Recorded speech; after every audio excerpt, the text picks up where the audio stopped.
gentlemen, welcome to Destiny Education Hanging with the Fellas podcast with your host, Twana.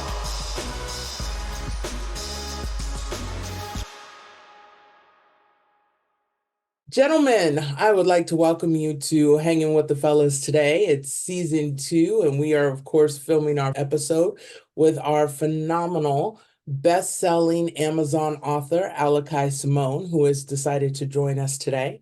I am so excited to have her here. But before we begin, I want to talk to you a little bit. Aliki's book is called Conquer Your Summit, and it's about goal setting and planning for a 5-year plan. Now, I know many of you sit back and go, oh, I don't want to put together a plan. And I hear you. I get it. Don't we all have that struggle?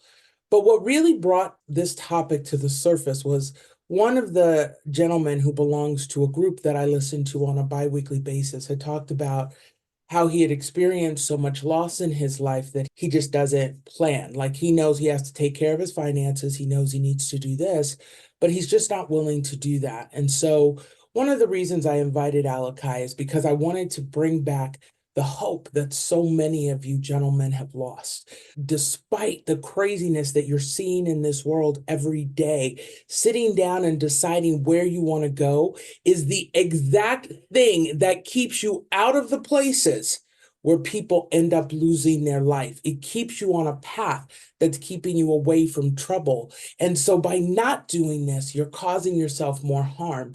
And so I invited Aliki, not necessarily to discuss this subject, but to help you understand through her book how she has helped not only gentlemen like you, but couples and women and different people learn how to map their course in a way that's exciting and exhilarating and actually builds that hope for the future. Because too many of you have lost hope when it's just now's the time. You need to have more hope than ever.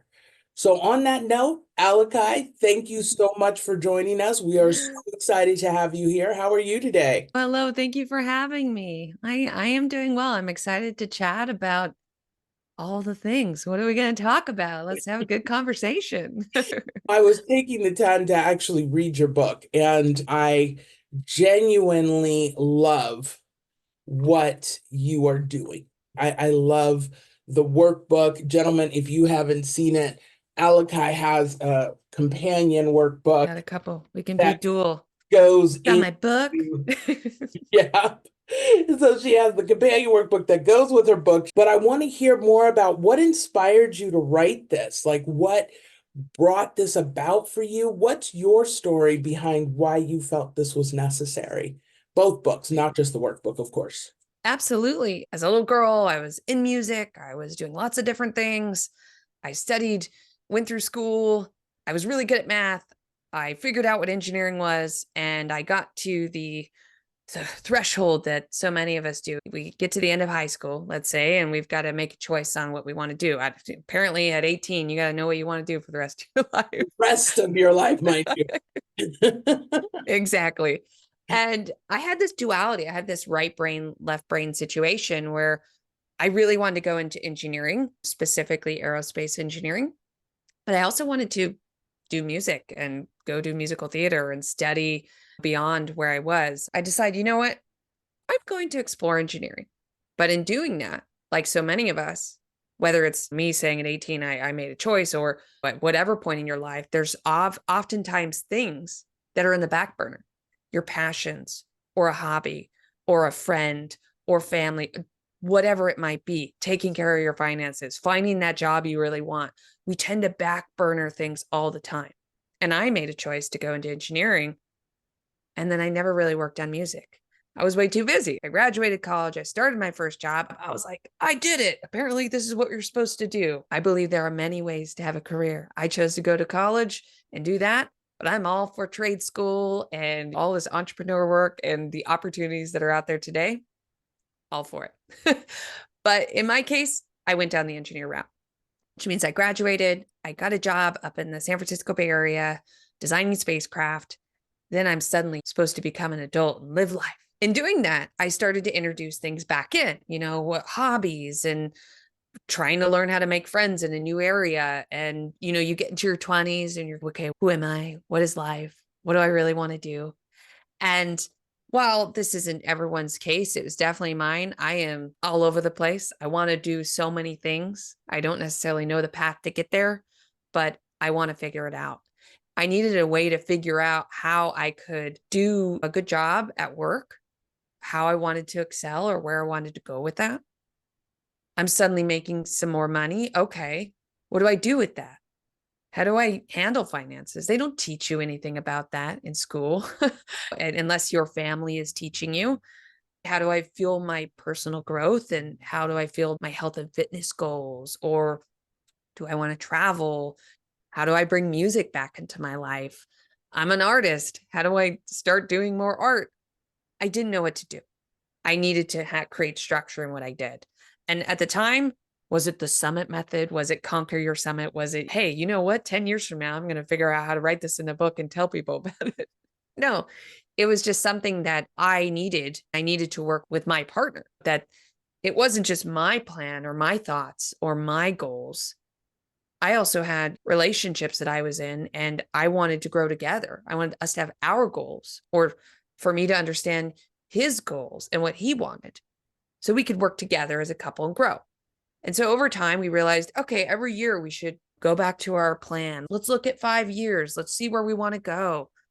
Let's focus it around personal growth, financials, career, and community. And we did that. And we kept doing that. And I kept growing. I'll be honest. I think you kind of mentioned this in the beginning. For everyone out there who's like, okay, I'm not going to make a plan. I don't want to make a plan. That just sounds like a bunch of work. I'm with you. I understand that, but it's not final. It's not forever. It's just about taking the time to sit down and say, what do I want today? Where do I see for myself in 1 year, 3 years, 5 years, beyond? And just write it down. And then when you go back in and check into that plan, you get to change it.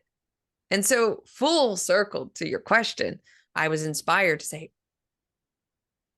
I have this method I've been using. I should share with others. And that's always been a bit of my life purpose, has been, how can I help others? I'm always, deeply helping my family and my friends. So you have a section in chapter 2, a positive growth mindset, on page 15, where you say, choose your preferred mindset. We carry our mindset through every thought we think, every word we speak, and every action we take. It's always there. You can't avoid it. What is under your control is the mindset you choose to carry in your reactions throughout your day-to-day life. While there are many interpretations and teachings of mindset, the Summit method is most concerned with the contrast between a fixed mindset and a positive growth mindset. Can you elaborate on that a little more? What is it specifically that's the difference between the two? Yes, this is a great question. Good topic. Mental tools are the very first thing that we all need to work on before we jump into those scary things in our plans that we have laying out in our life. And your mindset is a big part of that. Let's talk about those two different ones. A fixed mindset is someone who you're kind of afraid to break the boundary. You live in comfort and you like things a certain way. And that's okay to some extent. We're all going to have that, right? And part of your question is, can you have both? I think we all have a little of both, right? I'm sure there's things that you could list out right now that you like having a certain way in your life. I like waking up and making tea and sitting down and having 10 minutes where I just focus on thinking and having my tea. That's a routine. That's a fixed part of, I need to have that. Do I really need that? Probably not, but I'm fixed in doing that. That's a positive aspect of a fixed mindset. But the negatives come when you're someone that's like, you always need the trophy, or you succeeded in one way. And so you never want to change. You're like, I did a good job by doing that. I don't want to grow. I'm not going to do it any other way. Exactly. And perfectionism really fuels a fixed mindset. Failure, right? I'll ask you, how many times have you feared failure in life? You know what? I honestly have never feared failure. I walked right into failure and it was like, this sucks. And it happened so many times that I just really got comfortable in it until somebody taught me that you're looking at failure wrong, because look at all the things you've done that nobody had ever attempted. And that was when the major shift came for me. But Perfect. Inspiration. because what I experience all the time is like people who are like, I have made my bed this way for 30 years. I'm going to continue. I'm like, dude, it's a bed. Do you think this is going to alter where you go in the afterlife? It's a bed, for Christ's sake. And Yeah, people make such a monumental thing out of a bed. It's wow. So, it's yes, true. It's true. definitely understand what you're saying about a fixed mindset. And gentlemen, for you to understand that, I really just use the bed example because you all can think of a number of times you have encountered women, men who sit back and they are just like so set in their ways and they won't move. Well, you're the perfect example. So a fixed mindset person doesn't want failure. They want to just keep doing the same thing. But you're someone who maybe took, let's say, failure in an example, and you saw the opportunities, or you were able to look back or have others help you see the opportunities. And that is the fundamental transition to a positive growth mindset, which is the other thing we're trying to define here. And a positive growth mindset just means that you're choosing to embrace failure, to know that every single time something happens to you, good or bad, it's a learning opportunity for you to grow to another micro step in a direction you want to go to. I call it the mindset change muscle. It's a muscle. This mind here, you have to work on it. A silly example, it happens to be raining today. Am I going to brood about the rain all day long? No, I'm going to say, you know what? It's refreshing to hear the rain, and I'm going to be inspired by this. I'm going to choose to figure out a way to not let the rain bring me down.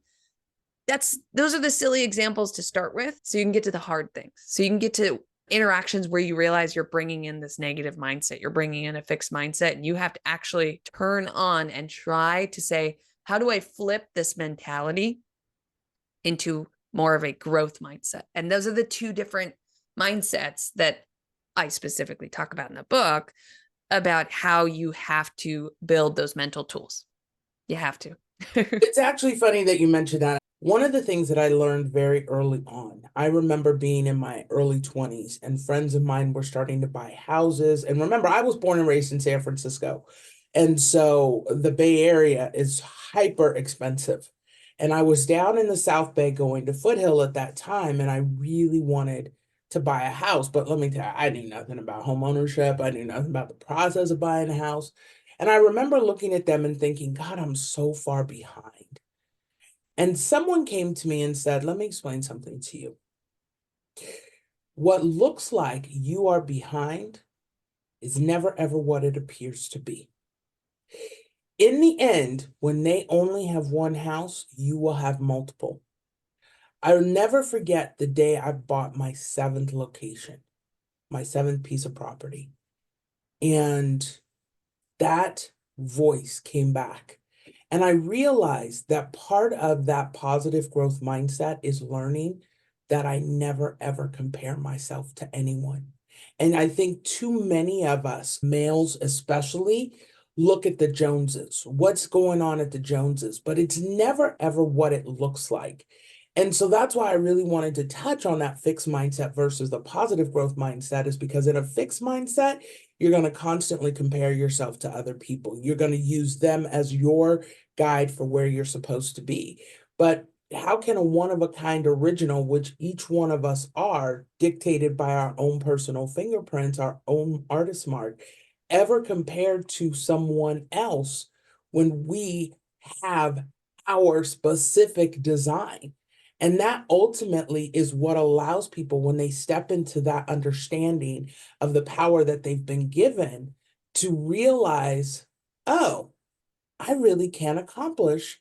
I can look at the fact that it's raining and realize, hey, I had planned on going out and doing yard work, but because of this, I can take care of this room instead. And now the room is done and the yard work is good for the next day. And I think that's really where the difference is that when I'm not comparing, I allow myself the freedom to be who I'm going to be. Absolutely. I love that.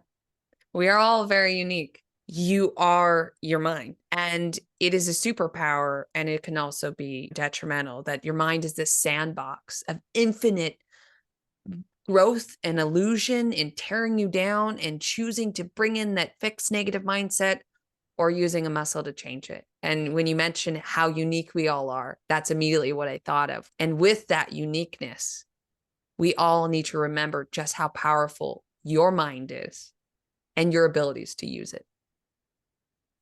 And by the way, the people who, when I was in my 20s, all still own one house. There you go.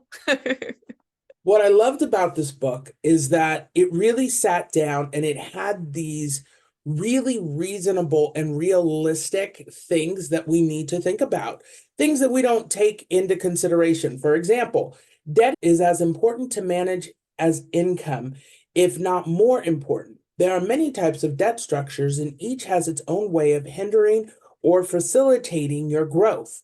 With bad debts, you quickly see your hard-earned money depleted as you pay fees and interest to maintain it. Like consumer credit cards, retail chain cards, and loans for liabilities like cars, vacations, or travel. It never made sense to me why people use loans to go on vacation. I never did get that. On the other hand, there are some debts that actually pay you, and you see your cash flow increase on a monthly basis, like real estate loans, business loans, capital equipment, like a fleet of rental cars, or equipment to make goods like commercial ovens. These are good debts. Can you explain for us the difference? What does it really look like with good debt? What Sure. does that mean? You said real estate loans, but okay, so let's say I take a real estate loan to fix up a piece of property, but then something happens and that property doesn't get taken care of. Is that still good debt? Is there a timeline that good debt should look at? When you're thinking about these goals and you're thinking about 5-year plans, these are some of the components, the littler things that people really don't understand, and they're not often taught. So I'm just curious if you have any thoughts as you were writing that in the book of what good debt actually looks like, how to utilize it, and then how to fit that into your plan. Sure. Definitely a few things to unpack there. I'll start out with, if you take anything from what I'm about to say, take this. Data will set you free.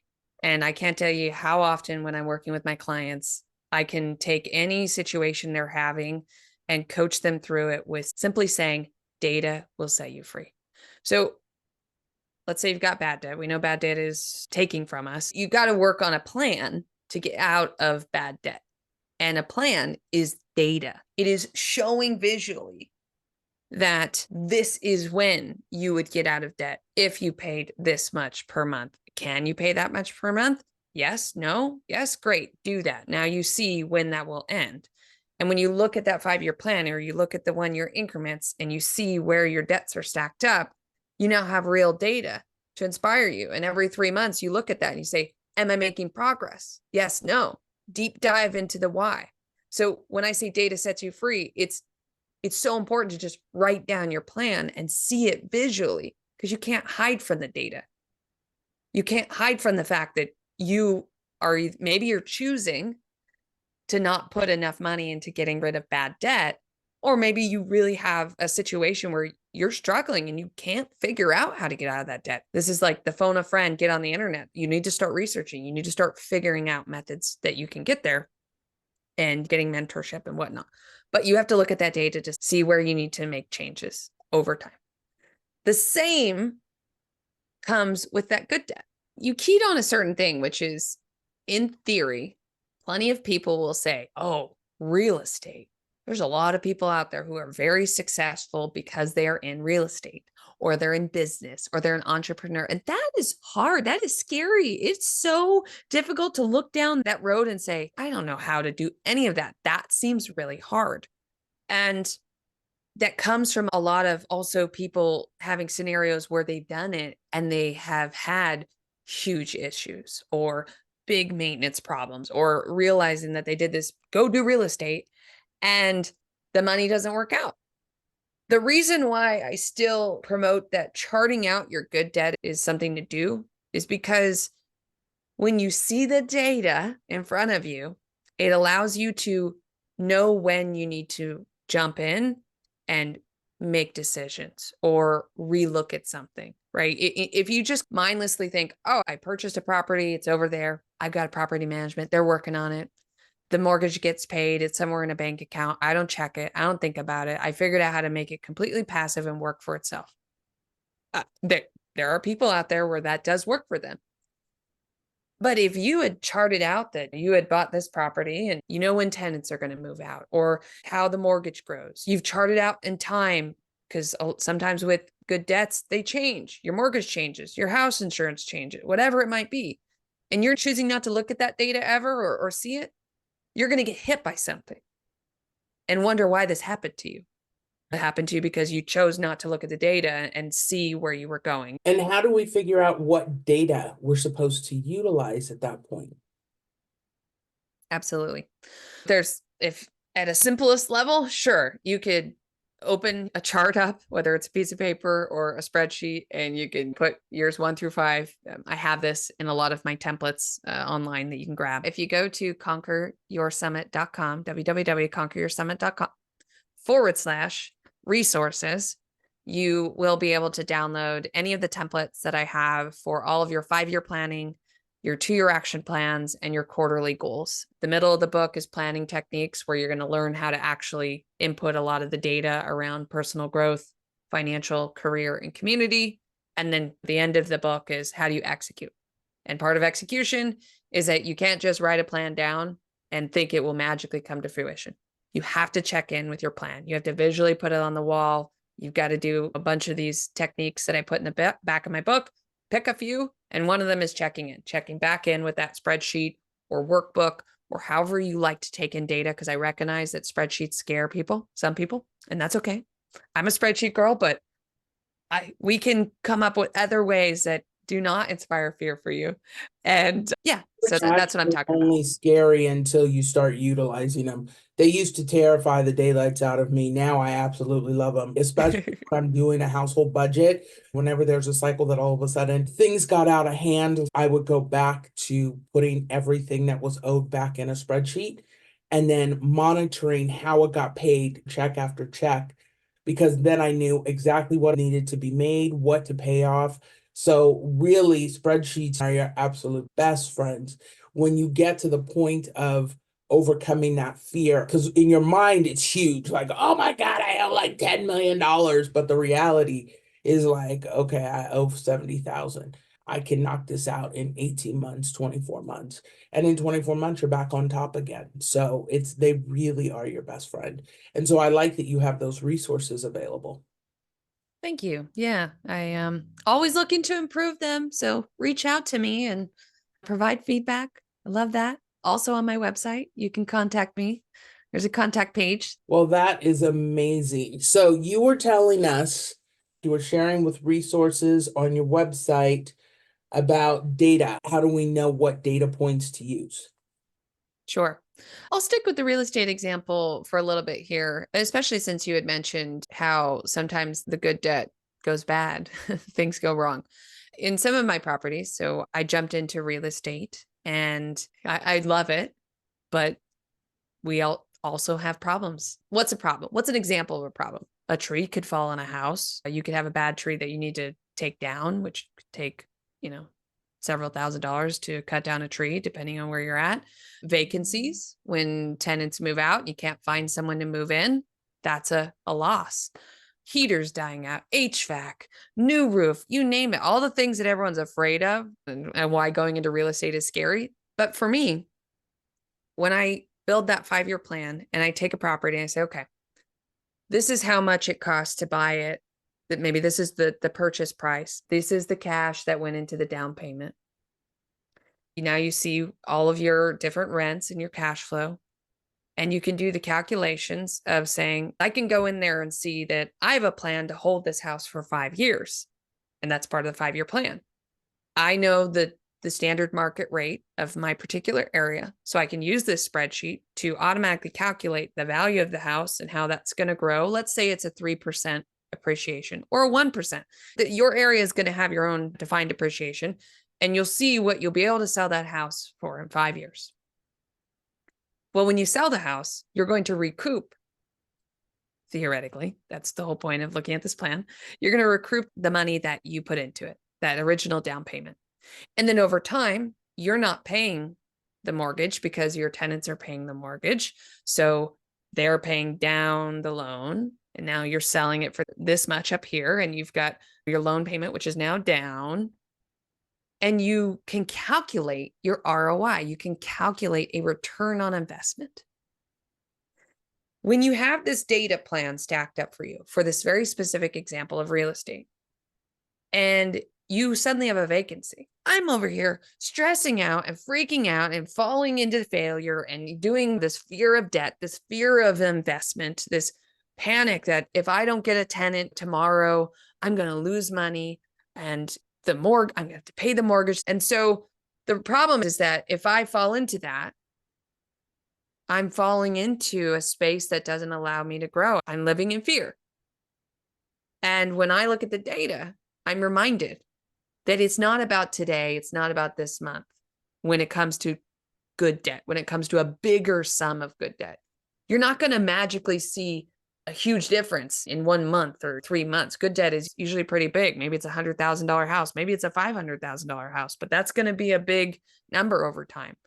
It's about using that data and saying, my ROI is still 25%, even if I lose 3 months of rent from this house. I suddenly realize that the data has set me free. And then now I can focus a more positive energy on, okay, what am I going to do to fill this property? Or maybe in the meantime, I have that empty. Is there something I want to upgrade? Maybe change it out a little bit, or maybe I need to fix some things so that it's a better renting situation, whatever it might be. I just believe that in charting out the data for whatever your debts are, whether they're good or bad, it just allows you to insert decision points and remove fear of whatever your mind can create. Because the mind is a crazy place.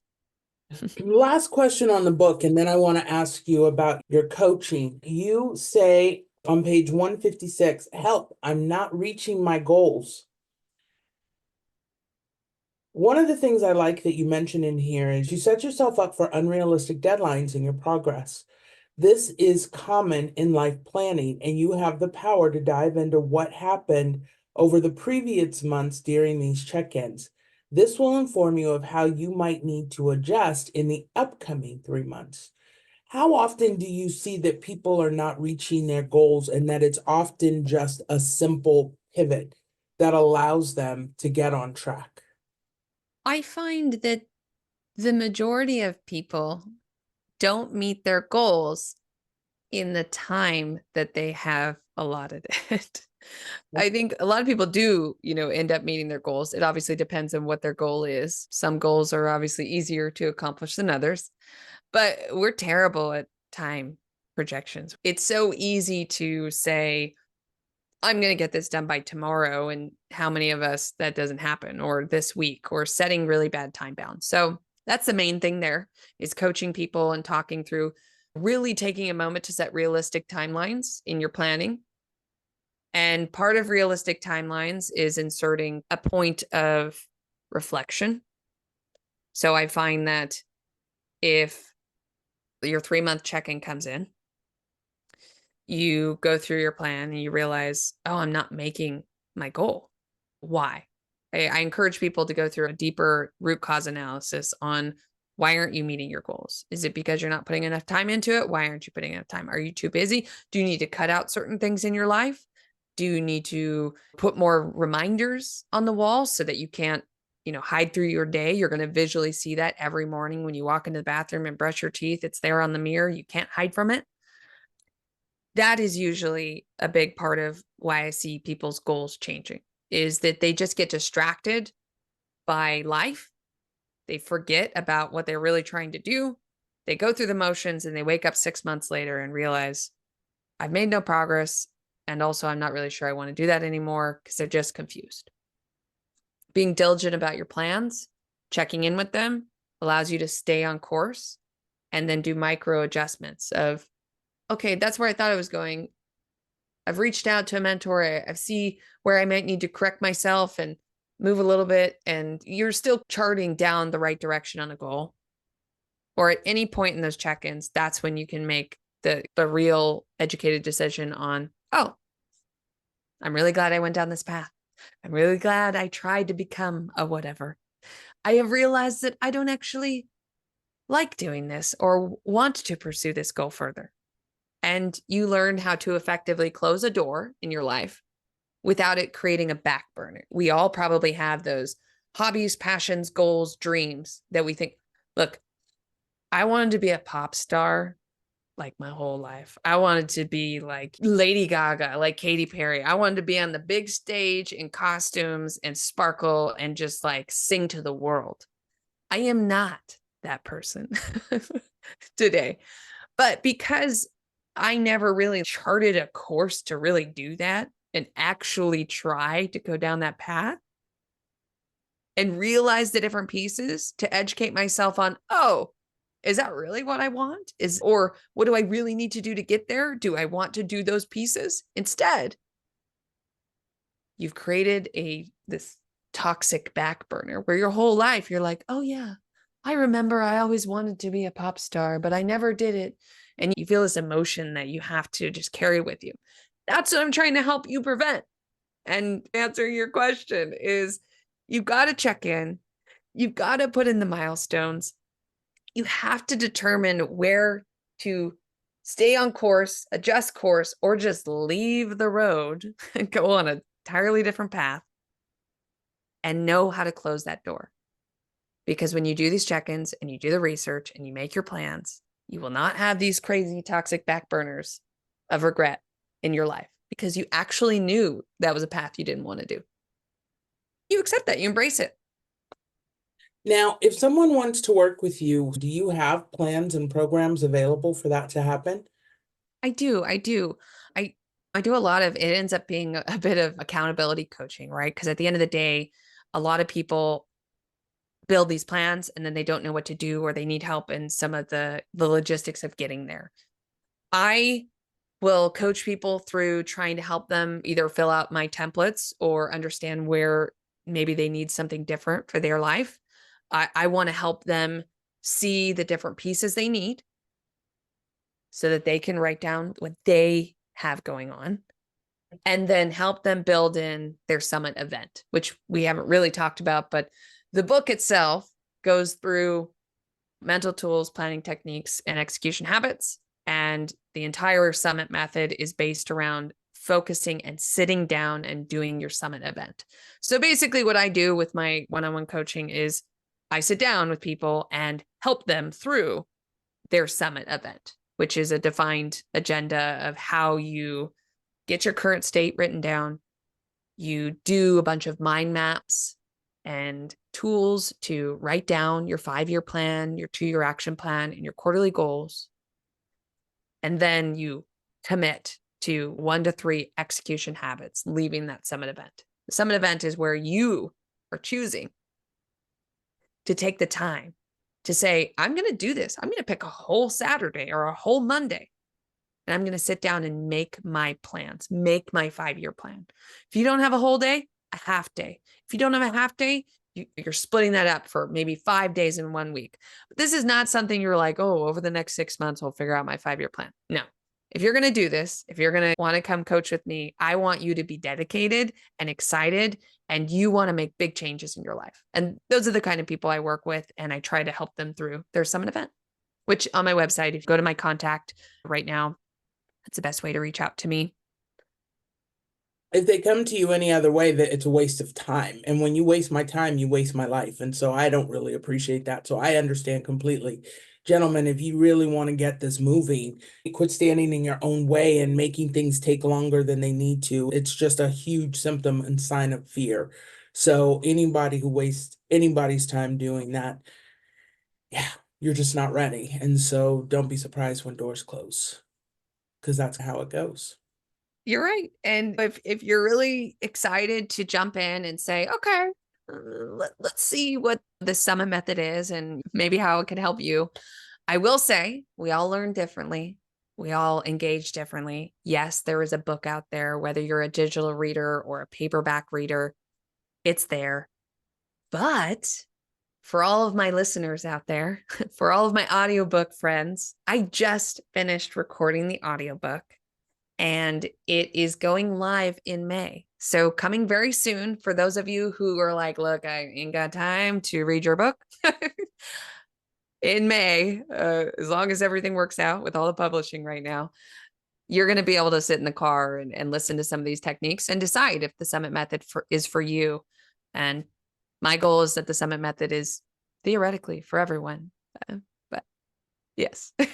Well, Alika, I really want to thank you for your time coming out today and for spending time with us, for educating us on the summit method, for sharing some of your thoughts and ideas about good debt versus bad debt, and then data and how to process that data. Everything you've said has been so valuable in allowing people to grow and to get to that level that they really say they want to go to. And so at this point, as long as they really want to get there, what you've done is you've opened up options. And I hope that you will come and visit us again one day soon when you have your next book out, whatever that may be. Come back and we can talk about any topics we want. So that would be great. I look forward to seeing you next Tuesday. Have a wonderful week. I'll talk to you soon. Bye.